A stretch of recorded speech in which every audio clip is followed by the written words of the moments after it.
Why does Hugh Freeze keep saying the same thing over and over and over?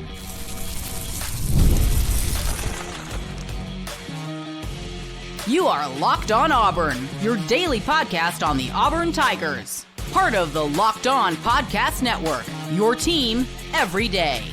Yes, welcome on into Locked On Auburn, your daily Auburn Tigers podcast. I'm your host, Zac Blackerby, and thank you so much for making Locked On Auburn your first listen every single day. We're dapping it up with the Darrell Dapprich, Montgomery radio legend himself. Auburn basketball, major win for Stephen Pearl. We'll touch on that. The turnover margin, as well as several other things. If you had told us that this would be that number at this point of the season, going into the season, we'd be like, wow, I think we'd be blown away. But let's start with what's been the biggest topic of the week, Darrell, because it kind of keeps coming up again. We now have a pretty large sample size of examples where Hugh Freeze says, hey, we need to make the running game a priority. He said it at times last year. He highlighted it earlier this year, which I think you're about to head in that direction. But it's just so glaringly obvious, but he knows it. It just doesn't seem like he wants to do it, Darrell. To me, it really emphasizes, when you say things out loud and you're trying to convince yourself of something, so you repeat it verbally. I'm telling you, that's what it seems to me. He keeps saying, we got to run the football, even if it's 2 or 3 yards. And it's like he's trying to convince himself and why I believe this, Zach, and why I go back to something, having 3 or 4 days to think about this, that I think is very, very telling, is that early in the year after Auburn beat Baylor, he was almost apologetic that they had to run it and couldn't throw it. His press conference, he said, it goes against my nature. He used words like tempted. I really wanted to throw the ball more. And then, and this is telling, he said, and Jackson feels the exact same way I do. He's a little frustrated we couldn't throw it more. But I had to go against my nature. And he said, go stay with what was working. That was very telling to me as I reflect on what's happened the last couple days. My what if, and I don't want to be a conspiracy theory, is number one, he is fighting an internal battle that he needs to lose and just give in and wave the white flag and run the freaking football. Number two, if it's an RPO system, if Jackson Arnold is in tune with what Hugh is saying, is he pulling it and throwing it instead of letting the run develop, because he's wired that way as well? Yeah, so I think there's a lot to deal with there. Let's start with the Hugh Freeze aspect of it. Let's discuss that first. I mean, we saw him do have a similar mannerism and almost a playful level of honesty after Jarquez Hunter ran all over Kentucky last year, where it was jokingly like, I wanted to run it, but we kept giving it to Jarquez, and you saw that against Baylor too. The issue is like, okay, you can do it when you're ripping out yards, 5-6 yards a pop like they did against Baylor. That number might have been higher against Kentucky last year. It was an effective running game. You were consistently getting chunks. We haven't seen him do it and lean on the running game, where sometimes you just need 3 yards on first down. Sometimes you just need to get ahead of the sticks to where it's not 3rd and 15. And we've never, correct me if I'm wrong, but we've never seen him do that during his Auburn tenure. At Cal.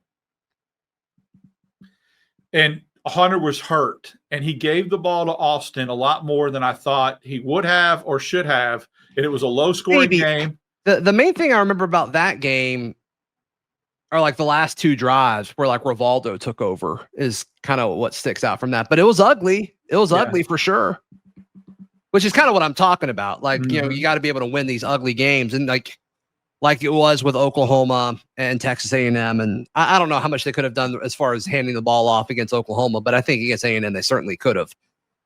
And I just, can I share one of my fears that might be coming? Do it. Georgia's hearing the same stuff, right? Georgia's going to be hearing the same stuff of like, oh, they're going to want to know to run the football. So what could Georgia do? Oh, well, they're going to focus on running it. And like, they're going to want Jackson to beat him with their arm anyway, because why wouldn't you if you're playing Auburn? They're going to load the box. Jordan Hare is going to be crazy. They're going to load the box to the point where you've got to throw it. And it's going to be like 3 passes, potential 3 and out. And the Boo Birds are going to be so violent at Jordan Hare Stadium. And that's not good. That's not a good thing. You know, there's a similar scenario to what you're describing as to what happened last year against Texas A&M. Auburn was struggling mightily offensively, couldn't get any semblance of a pass game going. The only conference game they won, they ran it down Kentucky's throat. And then what happened? Auburn comes out and looks like BYU of the 80s and is throwing it all over the yard and gets 21 on Texas A&M like that. And I remember being in the press box and us all talking, well, that's because A&M's stacking the box. A&M is daring Auburn and Peyton Thorne to beat them. So I'm not saying that will happen against Georgia, because I think Georgia's defense this year is better than Texas A&M's defense was last year. But even if Georgia does that, Oklahoma try to take the running game away, and I'll go back to Jeremiah Cobb, 6 carries, 61 yards. I mean, again, if he runs it 15 times and only gets 2 or 3 yards more a carry, he's still in the 80s, the 90s, which is efficient. Yeah. Right? He's actually would be 3rd or 4th in the SEC instead of 5th in rushing. So, it's an internal struggle. It's him not wanting to do it. So he says it out loud because he knows he needs to. And it's almost like he's trying to convince himself. I'm telling you, I can watch the transformation happen when he's answering the question. You can see the thought process. And to look and say, and Jackson feels the same way. He wants to throw it more. He's frustrated that we couldn't throw it. Let me respond to that now, because that was kind of the tail end of your opening remarks. There's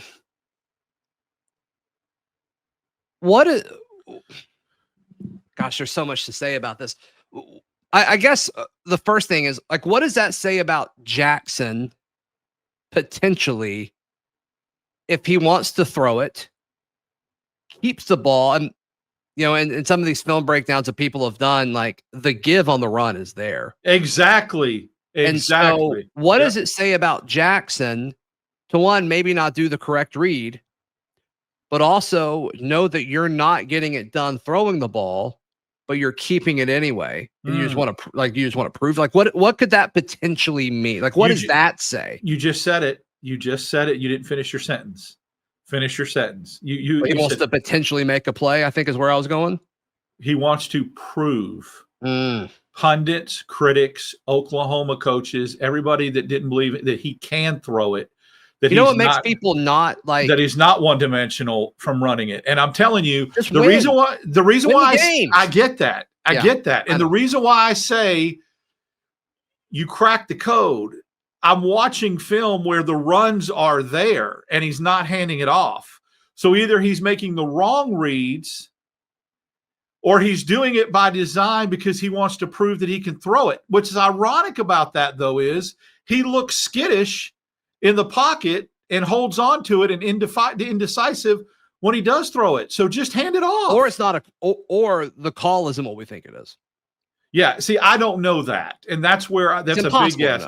That's a big ask of me and a big assumption that maybe the call is pull it and throw it. Maybe it's purely just play action and not everything is an RPO. It's window dressing. It's eye candy. You're pretending that it's an RPO and it's really not. Because remember last year, everyone was screaming, don't give Peyton Thorne that option. Just tell him to hand it off or tell him to throw it. Maybe that's what's happening. And maybe that's why they're doing that on like 3rd and 12 or whatever. And there was a play, I think it was like the long pass to Cam Coleman, the first long one against Oklahoma, where he's like, he has it out and he's not even play faking to anyone. There's not even a running back there. Yeah, it's bizarre. He play fake to air. He play action to air. There was no running back there. So you're not faking anybody when you're handing it off to a ghost. Yeah. So maybe that read's not even really happening. I don't know. It's a good point. I don't know. Isn't it fun to kind of speculate? And it might be better if it's not actually happening, because then Jackson's not making the wrong decision there. Correct. I would prefer that. I really would. Yeah, I think I would too. The turnover margin for Auburn, kind of wild. That's next, right here on Locked On Auburn. Today's show brought to you by our friends at Mazda. Mazda's moving the game forward for those who believe it's not just about playing the game, it's about redefining it. And there are moments to do more than put points on the board. They move crowds, they move culture, and they keep moving the game forward. We'll mention Cam Coleman here. He, just the season that he's had up to this point. Obviously, they want to get to him more, but he's moving the game forward. When you follow what moves you, the unexpected is only the beginning. And just like there's more to every highlight, there's more to a Mazda vehicle. Mazda, move and be moved. Today's show also brought to you by our friends at DoorDash. Darrell, I'll bring you back on this. DoorDash, it's time to look back and crown this week's MVP on Who Delivered. Powered by DoorDash, just like you can win every Saturday with DoorDash Streaks, saving more every time you order. These players deliver when it matters most. Who Delivered? Presented by DoorDash. I was going to be a smart aleck and say Auburn's Pilot is who I was going to choose because that's the only one worthy because he got them there safely. But I'm going to go Xavier Atkins. About to say, let's get some defense. I know. Yeah. I know. And by the way, DoorDash, great initials. Great initials. I love the DoorDash initials. Yeah, that's right. No, I think that one speaks for itself. Obviously, a return to set up a 2-yard touchdown for the Tigers. DoorDash delivers your Saturdays with DoorDash Streaks. You can save every Saturday you order. Stack it up all season long. You can save up to $250, including $100 in DoorDash credits. Order this Saturday. Keep the streak alive. Fuel your game day only with DoorDash. Terms apply. Promo period through November 18th. Thank you so much for making Locked On Auburn your first listen every single day. I mean, how many times did we talk about, okay, if certain things could happen, man, this would be incredible for the Auburn Tigers. And a lot of it was turnovers because Auburn was so bad at the turnover margin last season. It's what lost you the game against Cal, against Arkansas, against Oklahoma. And that hasn't been the case. If you would have told me at this point in the season that Auburn would only have 1 turnover and a forced 5, I'm thinking there's only 1 loss, maybe less. Less. But they've got a +4 turnover margin that is good for 5th in the SEC, and it just doesn't really feel like there's a whole lot to show for it. So the only aspect that there is something to show for it is Auburn's not losing games because they're turning over the ball like they did last year. So in all fairness, none of the losses can be attributed to turnovers. So that's one element. The second thing is there's a different ratio that they use for turnover margins. I mean, you were looking at this, and Auburn's like a plus 0.08 at this point in the season, which was good enough for like 24th in the country. And last year at this point, they were a negative 4.25. So look at how they've moved the needle. So yeah, I would say I'm surprised they're only negative 4.4 per game last year. Well, that's the way that. But Auburn was 2-3 last year at this point, and this year they're 3-2. So there is, we can agonize. I get it, and I'm there. But Auburn is a +1 from where they were last year in the win column. They are, and they've played a tougher schedule. Harder. And they've played a tougher schedule. Yes. Yeah, and I don't know what's tougher last year. No, I do know what's tougher. Going to Baylor is tougher than playing Cal at home. Absolutely. Playing Oklahoma at home last year is easier than playing Oklahoma on the road this year. Great point. And they played Arkansas at home. I mean, Auburn had the first 5 games. I don't know if you heard Chris Gordy yesterday on the bonus show yesterday, but he's like, look, if Auburn has Missouri's schedule, Auburn's undefeated.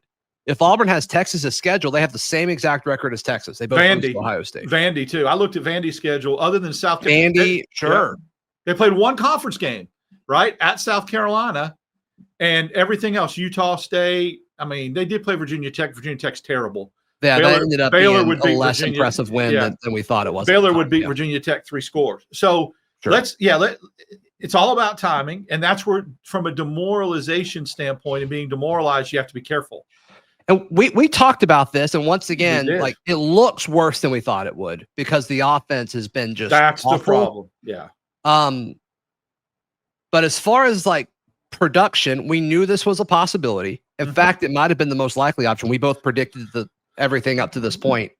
to happen. And we both predicted Auburn to lose to Georgia coming out of this. But Missouri, it'll be their first time away from Jordan-Hare. Arkansas is what it is. Kentucky is what it is. Mercer is what it is. Going to Vandy is tougher than I thought, but also like their schedule like starts this week. Honestly, I'm going to know a lot more. Again, I'm not giving them their flowers until they play a road game against a decent SEC team, and Vandy is obviously playing. I mean, there is a potential with all the talk and what happened to Alabama last year and Pavia running his mouth that Alabama absolutely destroys Vanderbilt, boat races them, beats them 4 or 5 touchdowns. And then the narrative goes away that Vandy is for real after that happens. So let's wait and see what happens Saturday while we can sit back and drink Mai Tais. I mean, they've got some other. They got Texas, games. They got LSU, they got Tennessee. I mean, they got some coming up. They could go, 8-4. LSU. So bye week, or Bama, bye week, LSU, Missouri, Texas, which that's actually fascinating to me. And then, then they host us. So and then Tennessee just close out the year. I mean, they can end up with 5 losses. Yeah, so I mean, we'll get a better feel on what that looks like. Now, I don't think Auburn's as good as any of those teams we just mentioned. Missouri, we'll see. Like, I still think Missouri's a little bit of like, they're good. They're much better than I expected them to be, but I want to see them leave their stadium. I think that matters. So there's a chance that like the turnover margin and these tendencies even out over the span of, I know you like to say law of averages a lot. Like there's a chance that works itself out. But there are things that systematically and philosophically must change with the offense as far as what you want your identity to be and how that is planned and executed, not just from the player's point of view, but also as far as how you instill a game plan. All that must change. And you've got a bye week. You've got time to do it. Not impossible. Will it show itself against Georgia? Probably not, but I think it could in every other game for the remainder of the season. Real quick, you hit on a very important point.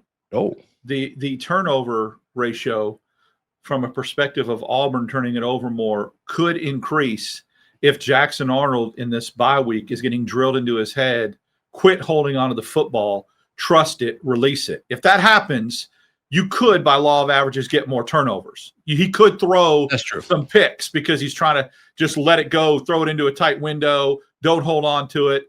That could lead to bigger plays, but it also could lead to a few more interceptions.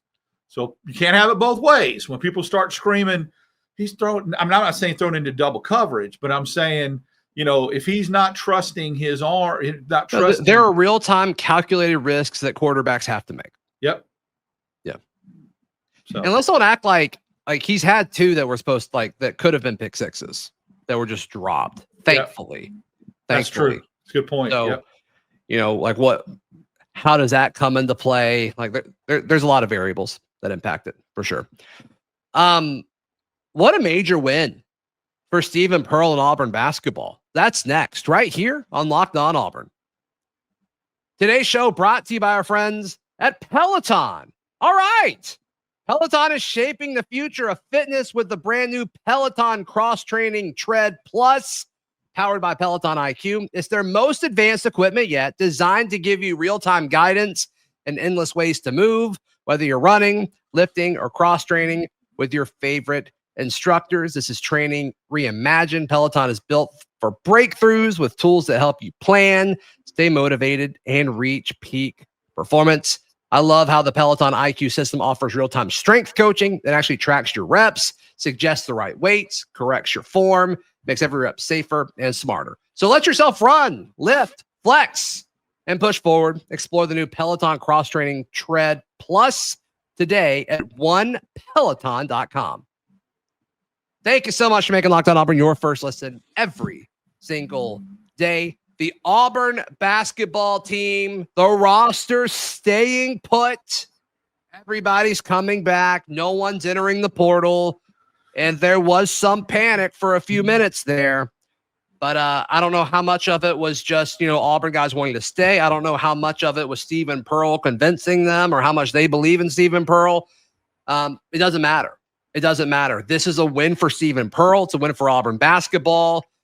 Mainly, with Tahad Pettiford and Keyshawn Hall saying, "Hey, yeah, we're staying at Auburn." So, upon the announcement of Stephen Pearl being named head coach, I had two initial concerns. Number one was experience, right? Could he take a major program to where it needed to be without any head coaching experience? I have really come around and have put that to bed with a lot of the things I've heard from national people that have praised him, and also basketball analysts in the know that said, hey, don't fool yourself. For the last couple of years, a lot of what you saw on the court was Stephen Pearl. Game plan, X's and O's, recruiting. And now, and especially watching him at a press conference, how articulate he is, I think the program is in really good hands. The second concern I had was people that specifically signed to play for Bruce Pearl, who's a legend, would, even though Stephen Pearl was on that staff, would they enter the portal because they wanted to play for Bruce Pearl and not Stephen Pearl, and feel like that they got blindsided by this? And there was, let's be transparent, there was legitimate smoke chatter that was going on behind the scenes with a couple of the players you mentioned, some concerns, some meetings with coaching staff, some missing of practices, whatever, and then panic sets in. But all in all, behind the scenes, Auburn and Stephen Pearl was doing exactly what they needed to do to retain this roster. And I'm telling you, it's kind of weird. This roster and this first roster for Stephen Pearl fits him like a glove. I actually like this roster for a Stephen Pearl coach team almost better than I do a Bruce Pearl coach team, who has the last couple of years went defense first, slowed some things down, played 10 players. Stephen Pearl himself said, offensively, we're ahead of the curve. We can shoot it. We're electric in the open court, transition. I worry about defense. He said, we've got to press more. We've got to switch more. We're not as big. Okay, I get all that. But up-tempo really seems to be his strength, and he seems to be really excited to coach a squad that's young and that runs. This is more his DNA, I think, than his dad's. Yeah, and how much of that was by design, I don't know. Like, in real time, we were talking about the portal stuff. It's just like you didn't have a big that was anywhere close to what Janai Broome offered for you the last few seasons. Was this by design? Did they know or have an idea of a possibility? I don't know. But we talked about how different this team is going to be than last year's team and several teams. This is going to be more like Auburn's first Final Four team than Auburn's second Final Four team, which we all knew was going into it. And Stephen Pearl being the lead man now, like, yeah, okay. I think there is a match there. I agree with that. One thing that I'm really interested in, I think this team is going to be very, very high scoring. You're going to see some games in the 90s, 80s. It's going to be fun, but you're going to have to outscore folks unless they come around defensively. Yeah. One of the things I want to see if he's different than his father is, you know how Bruce gave guys just free reign to keep shooting threes and be you and do what you want to do. I wonder if Stephen's going to be the same way. I wonder if like Auburn's like 5 of 30 from shooting the threes, if he's letting guys go out there and still chuck up threes, or is he going to be like, hey, let's rein it in. This is, we're getting 3-footers and 4-footers and we're taking 20-footers. That will be very telling and interesting for me to see how he handles that. Yeah. I mean, my response to that is like, who's that guy? Who's that guy that steps up? Like last year, it drove me crazy when that would happen. I'm like, give it to Janai. Let him work inside. Who's that guy that can consistently get you to the rim? Yeah, I think this could be a time where like maybe Kevin Overton steps up and could be one of those guys. I mean, we've seen Tahad be able to slash and get there. Hall can slash and get to the rim. He's very dynamic. And that's the thing. Getting to the rim might look differently this year than getting to the rim did last year. Right? Alley-oops, posting up, being in the block. It may be slashing with your, facing the basket as opposed to sideways or back to the basket. So, yeah, Hall can get to the rim. Pettiford can get to the rim. Overton, you're right. Murphy's more of a big, the guy from Mississippi State. He's kind of a post space eater. But I'm telling you, can get to the rim is the European dude. Jokic can get to the rim. And that Joker is very, very dynamic and very astute and physical. He's used to playing European basketball. He's 21 years old. Yeah. He's a man. And he uses his body to get to the rim very effectively. I can't wait to watch him play. I think he is going to be – everyone wants to talk about Pettiford and Hall. And I get it. I get that and the excitement of that. Jokic may be your guy that is your glue guy that ends up being the one that ends up being the one on the team that you have to count on, your most valuable player type dude. Right. And the Bruce Pearl era had a lot of those guys. He could be the first one of the Stephen Pearl era. That'd be awesome. But yeah, hats off to Stephen Pearl for keeping the roster together. Because like you could have lost a few of them, but I think you could recover. But there were a few guys that the roster's built around. And I thought it was great. I thought that was a great report that came out that they told the team that they are staying. But Darrell Dapprich, how can people check out everything you've got going on? Follow me on X, Dap6410, Wednesdays and Fridays with you here on Locked on Auburn. And then Sunday nights, 8 p.m. live, you and Kyle Rush and I do the Barncast. Please like the video. Please subscribe. We'll see you next time. This has been Locked on Auburn.